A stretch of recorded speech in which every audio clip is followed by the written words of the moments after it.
जो हुकूमत का अदालती इस्लाहात का बिल था, जिसमें चीफ जस्टिस के तबादली इख्तियारात सो मोटो नोटिस पर ख़त्म किए गए थे, उसको वापस कर दिया है। ज़ाहिर है उसकी ये शर्मनाक हरकत है, लेकिन गैर मुतवक्को नहीं है, उसने यही करना था।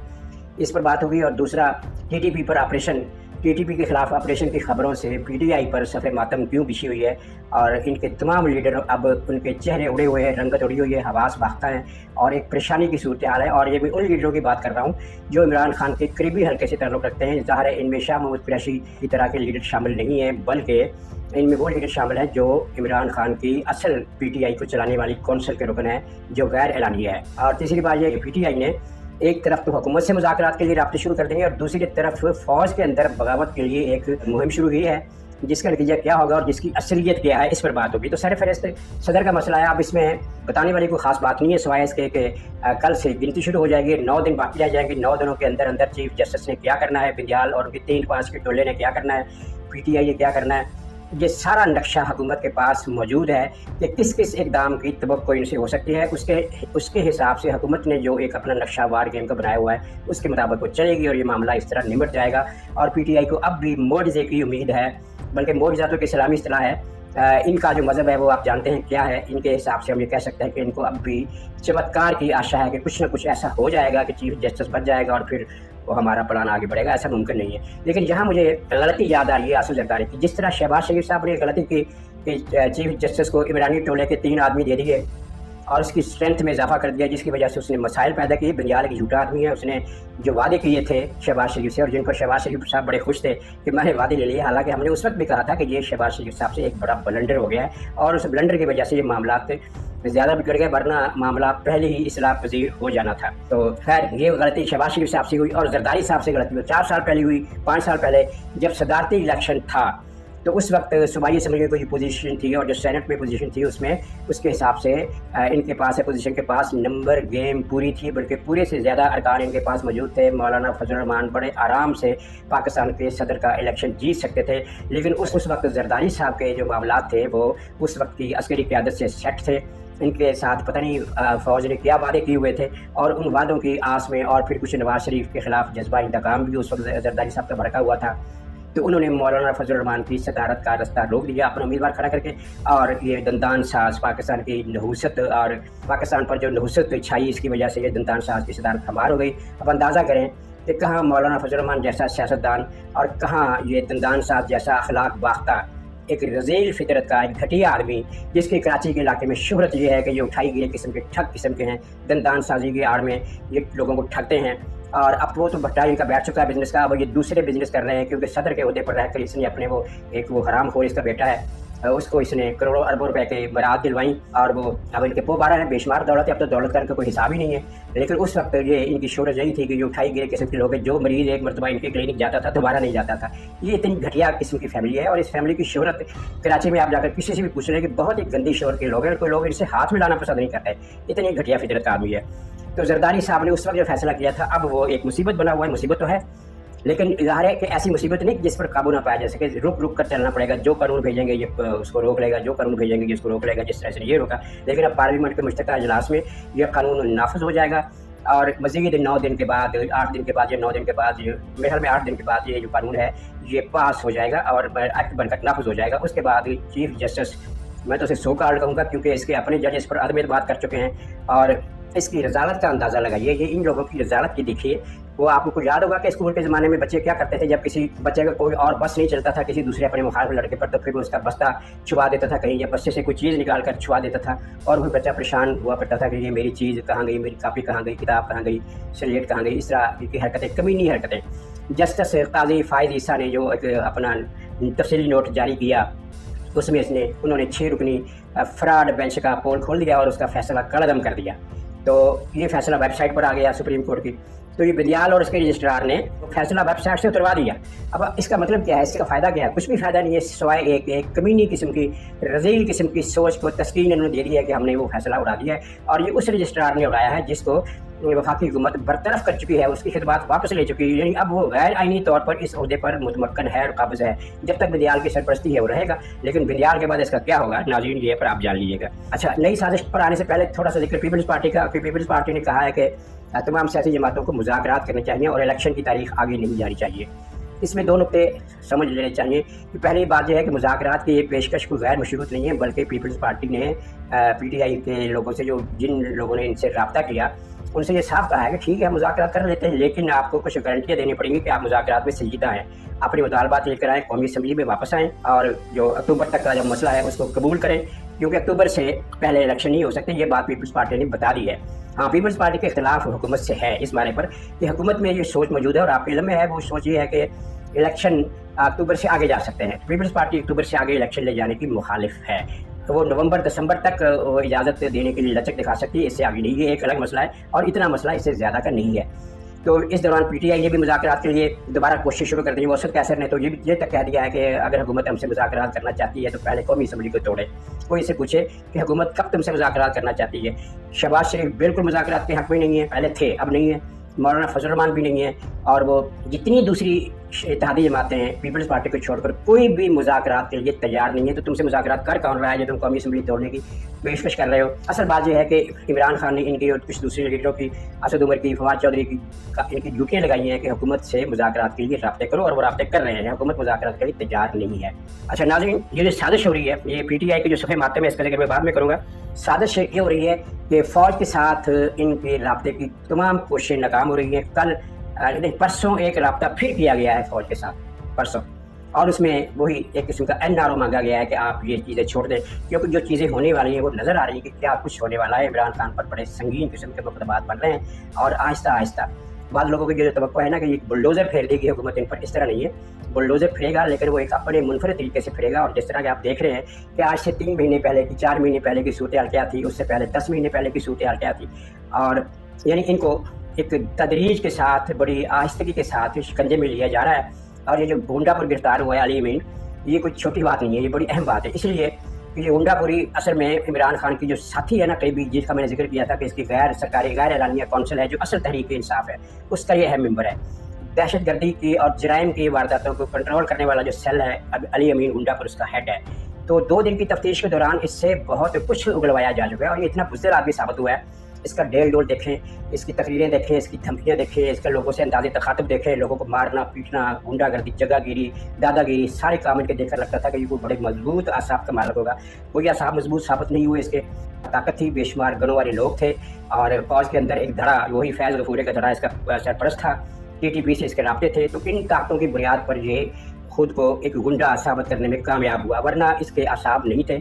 और जो तफ्तीशकार उन्होंने बताया लोगों को, अपने साथियों को, कई बीट के रिपोर्टर होते हैं जिनके साथ ताल्लुकात होते हैं, उन्होंने बताया कि इसने तो हमारी तवक्को से ज़्यादा चीज़ें उगल दी हैं, और इमरान खान को इसका भी खतरा है, और भी बहुत सारे खतरात हैं। तो इन खतरात की बुनियाद पर ये फ़ौज से अब जो राब्ते कर रहा है, उसका मतलब अब ये फ़ौज से इलेक्शन की तारीख नहीं मांग रहा। बयानात में ये ज़रूर मांगेगा, लेकिन जो राब्ते किए हैं इसने, उसमें ये फ़ौज से तारीख नहीं मांग रहा, बल्कि कह रहा है कि मुझे इन मुकदमात से छुड़ाओ, मैं आपकी हर बात तस्लीम करने को तैयार हूँ। लेकिन ये उसको जवाब ना में मिला। ना से मुराद ये नहीं कि हम तुम्हें माफ़ नहीं करेंगे, बल्कि ये है कि हमारा कंसर्न नहीं है, हमसे बात मत करो। इन्होंने सहर शमशाद मिर्ज़ा से भी राब्ते की कोशिश की है, लेकिन इतला आई है कि वो भी ज़ाहिर नाकाम हुई है। और इस साजिश का अगला मरहला अब इन्होंने ये शुरू किया है कि एक सोशल मीडिया के ज़रिए एक कैंपेन चलाई जाए। यहाँ मैं ये बता दूँ कि इनका सोशल मीडिया अब काफ़ी कमज़ोर हो चुका है। 2 दिन पहले पख्तूनख्वा का जो इनका हेड था वो भी मुस्तफ़ी हो गया है, और भी कई लोग पकड़े गए, कई लोग गायब हो गए, जिनकी वीडियो ऑडियो आप देखते रहेंगे आने वाले दिनों में। 1-2 तो चल भी गई हैं। तो लेकिन बहरहाल इनका जो ओवरसीज़ खास तौर पर जो डेविड फिटीन जो है, उसका जो मुलाज़म है शाहीन सहबाई और आदिल राजा और वो हैदर मेहदी, ये अब 3 बड़े खड़पैंस रह गए इनके, जो पाकिस्तान के खिलाफ और आर्मी के खिलाफ बकवास करते हैं। इनका यहूदियों से पुराना रिश्ता है। और यहाँ मैंने कल एक ट्वीट देखा कि शाहीन सहबाई के बारे में किसी साहब ने लिखा कि ये तो बिल्कुल पागल हो गया बुढ़ा, मैं तो उसकी बड़ी इज्जत करता था, ये तो बड़ा सीनियर साफ़ी था। नाज़रीन, ये किस किस्म का साफ़ी था, इसके लिए आपको याद करना होगा जब सदर आसिफ जरदारी की हुकूमत थी पाकिस्तान में, और ये वो एक झूठों का, जो कज़ाबों का इमाम है, बहुत बड़ा शैतान शाहिद मसूद, वो उसके प्रोग्राम में ये हर रोज़ आता था, और हर रोज़ ये खबर सुनाता था कि एक एम्बुलेंस ईवान सदर में पहुंच गई है। अब वो किसी भी वक्त वो जरदारी को लेकर निकल आएगी बाहर, क्योंकि जरदारी का इंतकाल हो चुका है, उसका दिमागी रग फट गई है, और वो अब क्लिनिकली डेड है, और पता नहीं उसको क्या हो गया, और ये हो गया और वो हो गया। वो एम्बुलेंस जो है बाहर खड़ी है, और ट्रक भी बाहर खड़े हैं, और ये है और वो है। अच्छा, कमाल की बात है, इसका ये झूठ बकवास पूरे 2 साल तक चलता रहा। शाहिद मसूद के शो में हर रोज़ एम्बुलेंस आती थी, और किसी इसके वीवर ने इससे ये नहीं पूछा कि मियाँ ये क्या तमाशा लगा रखा है, कौन सी एम्बुलेंस है 2 साल से खड़ी है, जरदारी डेड है, क्लिनिकली डेड है, उसका दिमाग की रग फट गई है, और उसको लेने के लिए वो आई हुई, तो वो आती क्यों नहीं है? सारा झूठ था। तो ये इस किस्म के सहाफ़ी को अगर आप सहाफ़ी कहते हैं ये कुछ लोग, तो फिर उनकी समझ पर हैरत है। तो बहरहाल अब इस ठग ने, जो कि यहूदियों का बाकायदा मुलाजिम है और उनके पे रोल पर है, जिसमें कोई शक नहीं रहा अब, तो उसने एक ट्वीट किया है, वो मुलाजा करें, आपने शायद पढ़ लिया हो। उसमें एक नई गेम, वो जो पीटीआई ने गेम शुरू की है कि अब साहर शमशाद मिर्ज़ा जो मुश्तरका कमान के सरबराह है, तो उसके बारे में क्या लिखता है। ये उस स्कीम का हिस्सा है, वो स्कीम मैं बाद में बताता हूँ। लिखा है शैतान ने कि जनरल शमशाद का इम्तिहान, नेशनल सिक्योरिटी कमेटी की मीटिंग में नून लीगियों ने पूरी कोशिश की कि कमेटी के एलामिये में सुप्रीम कोर्ट के खिलाफ फौजियों से बयान जारी करवाएं, लेकिन वहाँ 4 फौजी जनरल, बहरिया फ़ज़ाइया और चेयरमैन भी थे, तो एक आसिम मुनीर की नहीं चल सकी। अब चेयरमैन शमशाद साहब को चाहिए कि फौरी तौर पर एक 4 जनरलों की मीटिंग बुलाएं और आपस में बैठकर इस तत्व को दूर करें। अकेले आसिम मुनीर माशाल्लाह नहीं लगा सकते, इस काम में जितनी देर होगी जिम्मेदारी जनरल साहर शमशाद पर होगी। अब इस देखें, इसकी जो इस ट्वीट की जो बुनियाद है, पहली ईंट वो ही गलत है। आपने कभी सुना कि नेशनल सिक्योरिटी कमेटी के इजलास में अदलिया के खिलाफ एलामिया आया हो, या किसी सियासी पार्टी के खिलाफ एलामिया आया हो, या इंतखाबात ना होने की बात की गई हो? ऐसा कभी हुआ नहीं, ऐसा कभी होता नहीं। सिक्योरिटी काउंसिल के एजेंडे में इस तरह की चीज़ें नहीं आती, ऐसा कोई चक्कर है ही नहीं जो इसने बयान किया है। असल कहानी जो है वो सबको अब इल्म में, सबके इल्म में आ चुकी है कि सिक्योरिटी काउंसिल के इजलास में असल में हुआ क्या। पहली बात तो ये है कि नून लीग ने या किसी पार्टी ने सुप्रीम कोर्ट के खिलाफ एलामिया में कोई नुक्ता शामिल करने का मुतालबा नहीं किया। ऐसा मुतालबा हो ही नहीं सकता, और न ही ऐसी बात एलामिया में आया करती है। कभी किसी भी दौर में ऐसा हुआ ही नहीं है, और ये नामुमकिनात में से है, करीन क़यास होने से बहुत दूर है। ये एक ऐसा झूठ बोला गया है जिसको बेशर्मी की इंतहा पर पहुंचा हुआ आदमी बोल सकता है। लेकिन इसका मकसद क्या है? मकसद अब आइंदा दिनों में ये टीम चलेगी। आपने कई ब्लॉगर्स के, पीटीआई के ब्लॉगर्स के प्रोग्राम भी देख लिए होंगे इसी ट्वीट की बुनियाद पर। दरअसल ये एक कंपेन है जो चलाई जानी है, जिसमें साहर शमशाद मिर्ज़ा साहब से कहा जाएगा कि वो एक्शन लें, ताकि एक फौज के अंदर, यानी वो तो नहीं लेंगे, ज़ाहिर वो तो नहीं आएंगे इनकी बातों में, ऐसा कुछ चक्कर ही नहीं है और ना वो कर सकते हैं, लेकिन नीचे फौज के अंदर कैडर्स में एक फ़ज़ा बनेगी कि ऊपर कुछ ना कुछ होने वाला है। और ये है इनकी असल गेम फौज के खिलाफ, जो होगी तो नाकाम, इसमें कोई शुबा नहीं है कि ये नाकाम होगी। तो असल में हुआ क्या था सिक्योरिटी काउंसिल के इजलास में, वो इनके लिए सफ़े मातम का बास है, तशवीश का बास है। 3 बातें हुई। एक तो उन्होंने पीटीआई के सोशल मीडिया का नाम लिए बगैर साफ कह दिया कि ये फॉरेन फंडेड कंपेन है फौज के खिलाफ, इसे बर्दाश्त नहीं किया जाएगा। फॉरेन फंडिंग कंपेन कौन चला रहा है? पीटीआई चला रही है, इसके अलावा तो कोई पाकिस्तान में कोई पार्टी नहीं चला रही। तो इसके एक तो उनको ये परेशानी है, इनके बहुत सारे लोग पड़े जाएंगे, और बैरून मुल्क भी जहाँ जहाँ हाथ डालना पॉसिबल हुआ पाकिस्तान की रियासत के लिए, वो हाथ डाला जाएगा। असल समय मातम जो है वो टीटीपी के खिलाफ ऑपरेशन है। पीटीआई को ये इतला मिल गई है कि ऑपरेशन रस्मी नहीं होना, रस्मी ऑपरेशन नहीं होना, बहुत बड़े पैमाने पर ऑपरेशन होना है, और बड़ा ठीक ठाक ऑपरेशन होना है, और टारगेटेड ऑपरेशन होना है। ये नहीं कि अंधाधुंध कार्रवाई की जाएगी, इनके लोग चुन चुन कर मारे जाएंगे। सफ़े मातम की वजह यह है कि इलेक्शन जब भी हो, अक्टूबर में हो, या अच्छा मैं ज़मीनी तौर पर यह भी बता दूँ कि इमरान खान ने फ़ौज को ये भी कहा है, वो जो ताज़ा पैगाम है ना परसों वाला, उसमें कहा है कि ठीक है आप अक्टूबर में इलेक्शन करा दें, हम उसके लिए भी तैयार हैं, लेकिन मुझ पर यह मुकदमात वाला सिलसिला जो है ख़त्म कराएं। उसे नज़र आ रहा है कि कोर्ट्स में जो कुछ तब्दीली आने वाली है उसके बाद ये मुकदमात आगे बढ़ेंगे।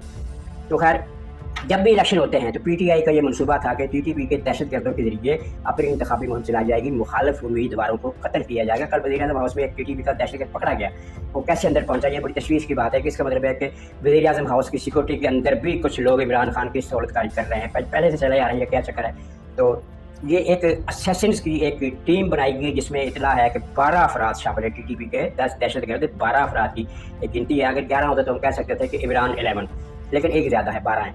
इनको ड्यूटियाँ तफवीज़ की गई हैं कि आपने मुखालिफ उम्मीदवारों की, सिर्फ पख्तूनख्वा में नहीं बल्कि पख्तूनख्वा में भी, पंजाब में भी और कराची में भी, सिंध अंदरूनी सिंध नहीं और बलोचिस्तान में भी नहीं, लेकिन 2 सूबों में मुकम्मल, और सिंध की हद तक कराची में, सिंध में कराची की हद तक इन्होंने टारगेटेड कार्रवाइयाँ करनी है और मुखालिफ उम्मीदवारों को उड़ाना है। खुद कुछ हमले नहीं करने, खुद कुछ हमलों की स्कीम बाद में भी बन सकती है, लेकिन अभी एक ये टारगेट किलर है, वही असेसर हसन बिन सबा फिलहाल बूथ जो है, ये वही इस दौर का राष्ट्रपति जो है इमरान खान, ये इस दौर का हसन बिन सबा भी है, जिसने अपनी जन्नत बनाई हुई है। उसमें हूरें भी हैं और उसमें हूरे भी हैं, नौजवान नौउम्र हूरे। और वो ज़मान पार्क में क्या कुछ है, तो क्या कुछ होता है, बनी गाला में क्या कुछ होता है, वो सारी चीज़ें आपके सामने हैं। तो उन हूरों का लालच देकर कुछ नौजवानों को, अच्छा यहाँ ये भी इतना सामने आई है कि ज़मान पार्क में जितनी औरतें हर वक्त मौजूद रहती हैं, ये कोई इमरान खान की आशिक नहीं है, चंद एक आशिक होंगे लेकिन ज़्यादातर आशिक नहीं है। इन सब को 30-30 हज़ार रुपये महीने दिए जाते हैं, और ये घरों से उठकर यहाँ आई हुई हैं, सिवाय उन लोगों के जो पोश फैमिलीज़ की औरतें हैं जो मगरब के बाद आती हैं और रात गए तक जारी मौजूद रहती हैं। ये वो औरतें, मैं उन औरतों का जिक्र कर रहा हूँ, उन लड़कियों का जिक्र कर रहा हूँ जो सुबह से शाम तक, शाम से रात तक 24 घंटे वहाँ मौजूद रहती हैं, और वहाँ अजीब-अजीब किस्म की तकरीरें और फ़िक्रें लोगों को सुनाती हैं, जो इनको लिख कर दिए गए होते हैं। मसलन एक औरत ने कहा कि मेरा शौहर घर पर अकेला है, मेरे बच्चे घर पर अकेले हैं, लेकिन मैं इमरान खान को छोड़कर कैसे जाऊँ? ये मुझे मेरा फ़र्ज़ बुला रहा है, मुझे मेरा वतन बुला रहा है, मैं वतन को देखूँ कि वो अपने शौहर बच्चों को देखूँ। तो ये सारा झूठा स्क्रिप्ट उसे लिख कर दिया गया और ऐसी फ़िक्रें दूसरी औरतों को, जो फ़िक्रें आप सुनते हैं ना सोशल मीडिया पर वीडियो आ जाती हैं, क्लिप आते हैं, उनमें वो कह रही होती है कि हम ये कर देंगे, इमरान खान हमारी जान है, हमारा वतन बुला रहा है, वे तब्दीली के लिए आई हैं। इस तरह ये सारी चीज़ें उनको पढ़ाई गई हैं। 30-30 हज़ार रुपये महीना उनको दिए जाते हैं। तो खैर ये हशीशियन की बात, एसेसर्स की बात मैं कर रहा था। तो ये 12 अफराद की वीडियो लगाई गई है कि जिन्होंने ज़ाहिर है ऐसे कुछ गिनती उनको दी गई होगी, इतने लोग आपने मारने हैं, इतने मुखालिफ उम्मीदवार आपने हलाक करने हैं। मकसद ये है कि एक तरफ तो वो एक रास्ता साफ हो पीटीआई का उम्मीदवार था, और दूसरा ये कि मुल्क में अनारकी, खौफ और दहशत फैले, और ऐसी सूरत हाल फिर इलेक्शन के पोलिंग डे पर पैदा की जाएगी कि लोग वोट देने के लिए कम आएँ। ये भी टारगेट का हिस्सा है। लेकिन ये अब जो ऑपरेशन का फैसला हुआ है, तो उसके बाद क्या होगा? तो पीटीटी भी खुद को बचाएगी या पीटीआई की वो ड्यूटी देगी?